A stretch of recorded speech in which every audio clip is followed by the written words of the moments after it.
Et la fois dernière, nous avons clarifié ici l'ignorance des gens de la DDR qui font la dawa dans la rue. Et nous avons montré clairement que ce qu'ils font, d'abord, ce n'est pas à eux de le faire. Parce que lorsqu'on est ignorant, on va apprendre d'abord sa religion. Et lorsque tu connais ta religion qui est Fardul Ayn sur toi, ensuite maintenant, tu apprends d'autres choses afin de pouvoir profiter aux autres personnes après avoir mis en pratique ta religion. Il y a l'un de leurs groupes aussi, ils sont tous affiliés aux élèves de Abdul Majid. Ils sont les gens de la BAM. Ici, la vidéo qu'on m'a montrée ici, il utilise le hadith et l'iftiraq. ستفترق أمتي على 73 فرقة كلها في النار إلا واحدة قالوا من هي يا رسول الله قال ما كان على مثل ما أنا عليه اليوم وأصحابي. Bon, il explique ce hadith selon sa compréhension. Car il ne s'est retourné à aucune compréhension des savants. C'est selon sa propre compréhension. C'est-à-dire, imaginez la suite. Un ignorant qui ne connaît pas, qui rentre dans un hadith et qui essaie d'expliquer selon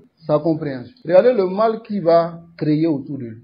Le prophète sallallahu alayhi wa sallam, il a dit que sa communauté va s'éclipser 72 73 groupes. Mise en garde. Et il dit quoi? Il dit tous les groupes là, la division des groupes, tous les groupes là vont rentrer en enfer. Et tous vont rentrer en enfer. Sauf un seul groupe. On dit, prophète, mais quel est ce groupe là? Il dit ceux qui me suivront. Maintenant, ceux qui le suivront là, quel est leur nom? C'est Sunnite, c'est Wahhabia, c'est Salafia, c'est Tidjania, c'est Shia, c'est Mouya, c'est Bouya, c'est Oumia, c'est Bhoumia, c'est Koumia. Quel est le nom? Je voulais savoir réellement, et le prophète Mohammed sallallahu alayhi wa sallam maintenant, c'est-à-dire tous ces groupes-là, lui il ne se réfère pas sur eux. Non, pas du tout. Mais il se réfère sur lui-même. Islam. Islam. Parce que le Coran dit ouais. Que ton groupe là s'appelle musulman. Oui. Mais quand il vous a déjà nommé musulman, il nous a nommé, c'est-à-dire il nous a appelé ouais. Musulman. Donc si on vous voit, monsieur, toi tu es quoi? Musulman. Musulman quoi? Musulman, musulman. Mais non, toi tu es musulman quoi? Musulman, musulman. C'est tout. Il n'y a pas un autre nom. Parce que tout ça là, ça envoie des éléments un peu bizarroïdes. Si tu ne fais pas attention, tu as la gauche. Et lorsque nous voyons ce genre de choses là, ça fait mal au cœur. Et il dit, à Rasul sallallahu alayhi wa sallam, lorsqu'il a dit Kulwa finnar illa wahida, ils seront tous en enfer, sauf un seul. Il dit ce seul-là, qui sera sauvé. Il dit, est-ce que le prophète sallallahu alayhi wa sallam, il a désigné un groupe? Est-ce qu'il a dit sunnite? Il a dit wahhabia? Il a dit salafiste? Il dit, Allah nous donne la réponse dans le Coran. Allah dit huwa sammakum al-muslimin. A'udhu billah. Allah, c'est Allah qui nous a nommés musulmans. Donc, voilà la voix du prophète Mohammed sallallahu alayhi wa sallam. Voilà le groupe du prophète. Il explique selon sa propre compréhension ou pas. Et là même, sans revenir à la compréhension des salafs, c'est ça le problème. N'est-ce pas? Il dit le prophète sallallahu alayhi wa sallam n'a pas nommé de groupe spécifique. Hein, qui est ici la vérité, c'est-à-dire salafiste, sunnite, wahhabia, et puis il a dit des mots même d'amusement au fait. Il s'amuse avec quelque chose qui est tellement important pour les musulmans, lui il s'amuse avec ça. Allah subhanahu wa ta'ala nous préserve. Huwa sammakumul muslimina min qabl. C'est ce verset-là qu'il a utilisé comme argument. Et il dit, Allah nous a nommés musulmans. Mais regardez en même temps dans le hadith, le prophète sallallahu alayhi wa sallam dit il y aura division. Et il dit Allah nous a nommés musulmans. Donc conclusion, on est tous musulmans, n'est-ce pas? Et on est tous sur la voie du prophète sallallahu alayhi wa sallam. Ok, quels que soient nos égarements. Donc il n'y a aucune distinction. Le chiite qui insulte la femme du prophète sallallahu alayhi wa sallam et rend les compagnons mécréants est aussi sur la voie du prophète sallallahu alayhi wa sallam. Hein? Est-ce qu'elle est sur la voie du prophète sallallahu alayhi wa sallam? Le Qadari qui nie le destin, est aussi sur la voie du prophète, sallallahu alayhi wa sallam. Le Ahmadi, qui reconnaît un autre prophète, après le prophète, sallallahu alayhi wa sallam, malgré qu'Allah dit dans le Coran, wa khatamun nabiyyin, est aussi sur la voie du prophète, sallallahu alayhi wa sallam. Hein? Pourquoi le prophète, sallallahu alayhi wa sallam, a mis en garde contre les Khawarij? Parce qu'ils sont délaissés savoir. Selon les hadiths, lui qui nous dise quel est le groupe qui est sauvé. Parce que ce n'est pas tous les musulmans qui seront sur la bonne voie.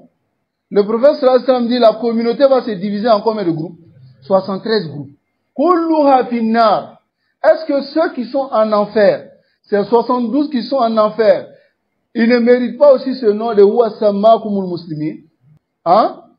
Ils ne méritent pas aussi ce nom?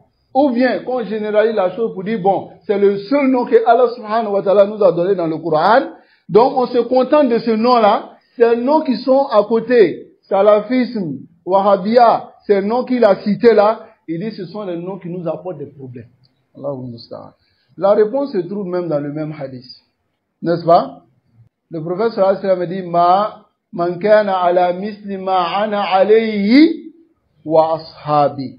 Celui qui est sur la voie sur laquelle je suis avec mes compagnons, c'est celui-là qui sera sauvé. C'est-à-dire celui qui suit ma voie, ainsi que la voie de mes compagnons. Ar-Rasul sallallahu alayhi wa sallam et ses compagnons, c'est eux qui sont nos pieds prédécesseurs.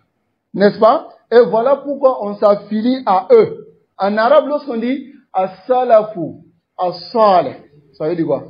Pieds prédécesseurs. Ok. Le ya qui est mis sur le mot salaf, qu'est-ce que ce ya là veut dire? Affiliation. Donc si je dis salafiyou, je dis quoi? Je m'affilie aux pieux prédécesseurs.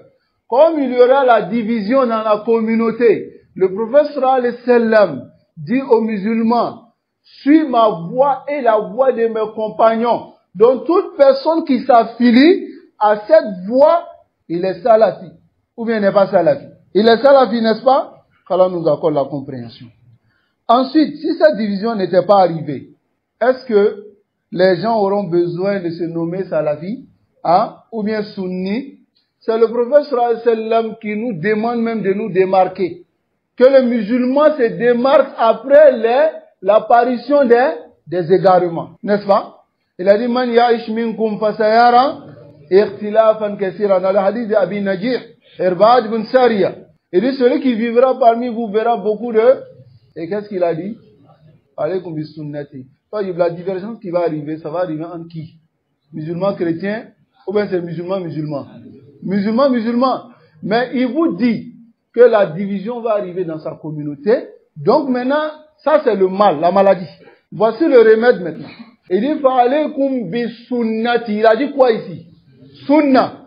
Suivez ma sunna. Donc si toi tu viens, tu dis, ana sunni, je m'affilie à la sunna du prophète sallallahu alayhi wa sallam, inda wujudil ikhtilaf.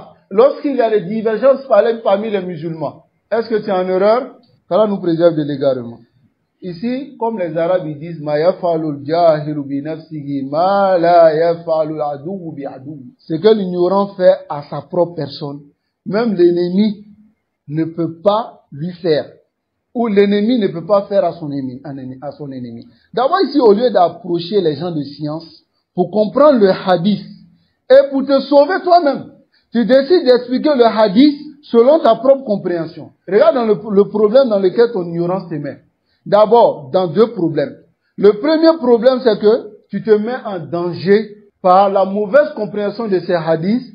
Par cela, tu vas t'écarter de la voie des pieux prédécesseurs. Et deuxièmement, tu porteras le fardeau de tous ceux qui t'ont suivi dans cette mauvaise compréhension. Tu porteras le fardeau de tous ceux qui t'ont suivi dans cette mauvaise compréhension. Allah subhanahu wa ta'ala nous préserve et qui nous guide sans fin sur le droit chemin. Le hadith et l'iftiraq explique normalement ce qu'il y a. Et même, si c'est limité à prendre le verset وَسَمَّاكُمُ الْمُسْلِمِينَ, et il dit Allah nous a nommés musulmans sans venir avec le hadith et l'iftiraq, on aurait dit peut-être il ne sait pas. Mais il dit وَسَمَّاكُمُ الْمُسْلِمِينَ, et il prend le hadith et l'iftiraq même qui réplique sur lui dans sa compréhension. Parce que si Allah nous a nommés musulmans, nous tous, c'est la voix de son prophète selon toi. Donc ce qui veut dire que la division de la communauté, normalement la communauté, eux tous, ils sont des musulmans, ils devaient rentrer au paradis. Et tous, n'est-ce pas? Allah subhanahu wa ta'ala nous accorde la compréhension. Et c'est la maladie de ces gens-là, comme on le dit. Ils n'apprennent pas leur religion, ils ne connaissent pas, mais ils se lancent dans la gare. Comment tu peux appeler si tu ne connais pas ta religion? C'était juste une parenthèse. Qu'Allah nous préserve et qu'Allah nous guide sans fin sur le droit chemin.